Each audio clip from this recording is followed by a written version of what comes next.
Dictation शुरू होगा 5 second बाद।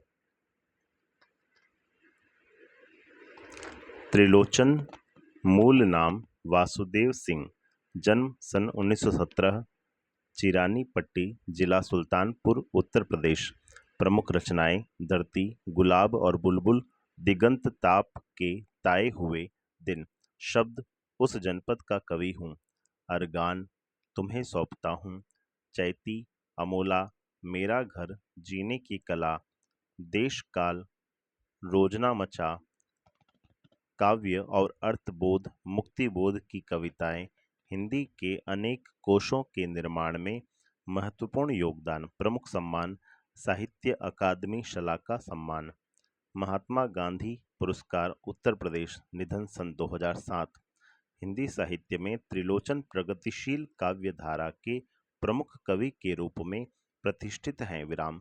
रागात्मक संयम और लयात्मक अनुशासन के कवि होने के साथ साथ ये बहुभाषा विज्ञ शास्त्री भी हैं, इसीलिए इनके नाम के साथ शास्त्री भी जुड़ गया है। विराम। लेकिन यह शास्त्रीयता उनकी कविता के लिए बोझ नहीं बनती। विराम। त्रिलोचन जीवन में निहित मंद लय के कवि हैं। विराम। प्रबल आवेग और त्वरा की अपेक्षा इनके यहाँ काफी कुछ स्थिर है। विराम। पैरा। इनकी भाषा छायावादी रोमानियत से मुक्त है तथा उसका ठाठ ठेठ गांव की जमीन से जुड़ा हुआ है। विराम। त्रिलोचन हिंदी में सोनेट, अंग्रेजी छंद को स्थापित करने वाले कवि के रूप में भी जाने जाते हैं। विराम। पैरा। त्रिलोचन का कवि बोल चाल की भाषा को चुटीला और नाटकीय बनाकर कविताओं को नया आयाम देता है। विराम।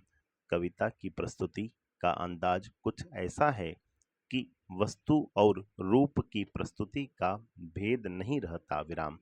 उनका कवि इन दोनों के बीच फांक की गुंजाइश नहीं छोड़ता। विराम। पैरा। चंपा काले काले अक्षर नहीं चिन्हती नामक कविता धरती संग्रह में संकलित है। विराम। यह पलायन के लोक अनुभवों को मार्मिकता से अभिव्यक्त करती है। विराम। कविता में अक्षरों के लिए काले काले विशेषण का प्रयोग किया गया है, जो एक और शिक्षा व्यवस्था के अंतर्विरोधों को उजागर करता है, तो दूसरी ओर उस दारुण यथार्थ से भी हमारा परिचय कराता है, जहाँ आर्थिक मजबूरियों के चलते घर टूटते हैं। विराम। काव्य नायिका चंपा अनजाने ही उस शोषक व्यवस्था के प्रतिपक्ष में खड़ी हो जाती है, जहां भविष्य को लेकर उसके मन में अनजान खतरा है। विराम। वह कहती है, कलकत्ते पर वज्र गिरे। विराम। कलकत्ते पर वज्र गिरने की कामना जीवन के खुरदरे यथार्थ के प्रति चंपा के संघर्ष और जीवट को प्रकट करती है। विराम। चंपा काले काले अक्षर नहीं चिन्हती। चंपा काले काले अक्षर नहीं चिन्हती, मैं जब पढ़ने लगता हूँ वह आ जाती है, खड़ी खड़ी चुपचाप सुना करती है, उसे बड़ा अचरज होता है, इन काले चिन्हों से कैसे ये सब स्वर निकला करते हैं। चंपा सुंदर की लड़की है, सुंदर ग्वाला है, गाय भैंसे रखता है। चंपा चौपायों को लेकर चरवाही करने जाती है। चंपा अच्छी है, चंचल है, नटखट भी है, कभी कभी उधम करती है, कभी कभी वह कलम चुरा देती है। जैसे तैसे उसे ढूंढ कर जब लाता हूँ, पाता हूँ अब कागज गायब, परेशान फिर हो जाता हूँ। चंपा कहती है, तुम कागज ही गोदा करते हो दिन भर, क्या यह काम बहुत अच्छा है? यह सुनकर मैं हंस देता हूँ। फिर चंपा चुप हो जाती है। उस दिन चंपा आई, मैंने कहा कि चंपा तुम भी पढ़ लो, हारे गाढ़े काम सरेगा, गांधी बाबा की इच्छा है सब जन पढ़ना लिखना सीखें। चंपा ने यह कहा कि मैं तो नहीं पढ़ूंगी, तुम तो कहते थे गांधी बाबा अच्छे हैं, वे पढ़ने लिखने की कैसे बात कहेंगे। मैं तो नहीं पढ़ूंगी। मैंने कहा कि चंपा, पढ़ लेना अच्छा है। ब्याह तुम्हारा होगा, तुम गौने जाओगी। कुछ दिन बालम संग साथ रह चला जाएगा। जब कलकत्ता, बड़ी दूर है वह कलकत्ता, कैसे उसे संदेशा दोगी, कैसे उसके पत्र पढ़ोगी। चंपा, पढ़ लेना अच्छा है।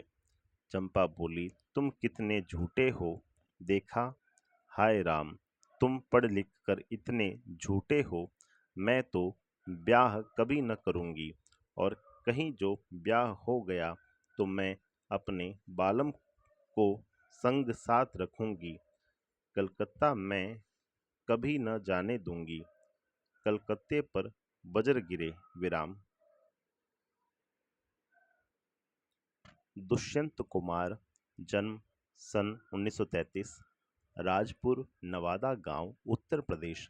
प्रमुख रचनाएं: सूर्य का स्वागत, आवाजों के घेरे, साए में धूप, जलते हुए वन का वसंत, एक कंठ विष पाई, छोटे छोटे सवाल, आंगन में एक वृक्ष और दोहरी जिंदगी। मृत्यु सन 1975। दुष्यंत कुमार का साहित्यिक जीवन इलाहाबाद में आरंभ हुआ विराम।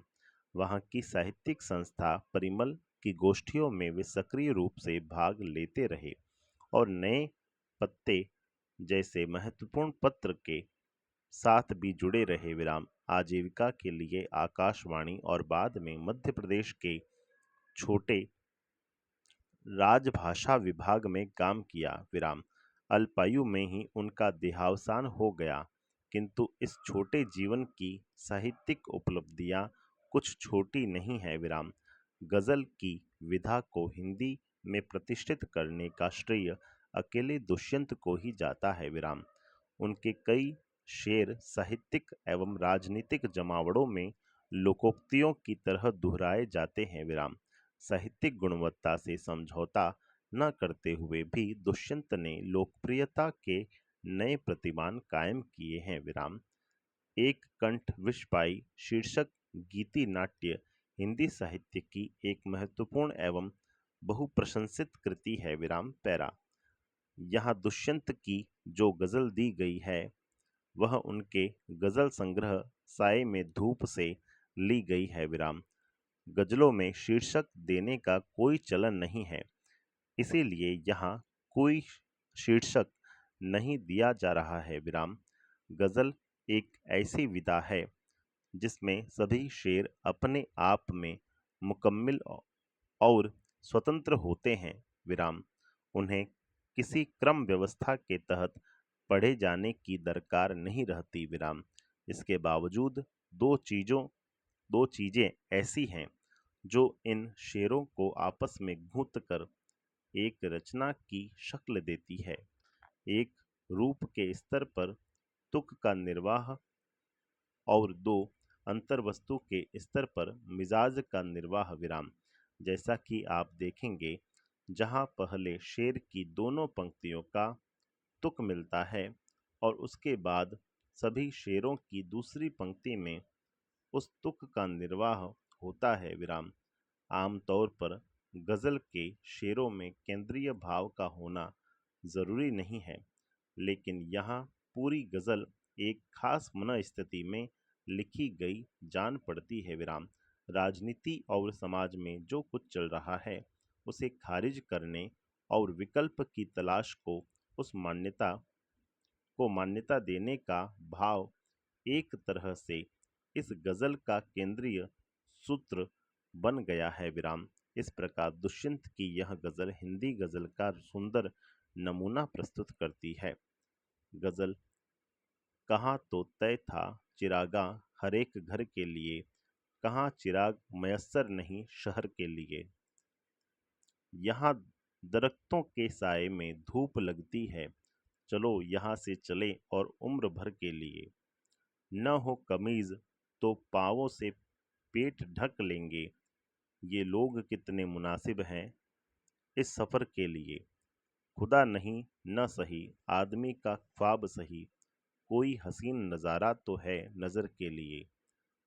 वे मुतमईन हैं कि पत्थर पिघल नहीं सकता, मैं बेकरार हूँ आवाज़ में असर के लिए। तेरा निज़ाम है सिल दे जुबान शायर की, ये एहतियात ज़रूरी है इस बहर के लिए। जिए तो अपने बगीचे में गुलमोहर के तले, मरे तो गैर की गलियों में गुलमोहर के लिए। संपूर्ण विराम।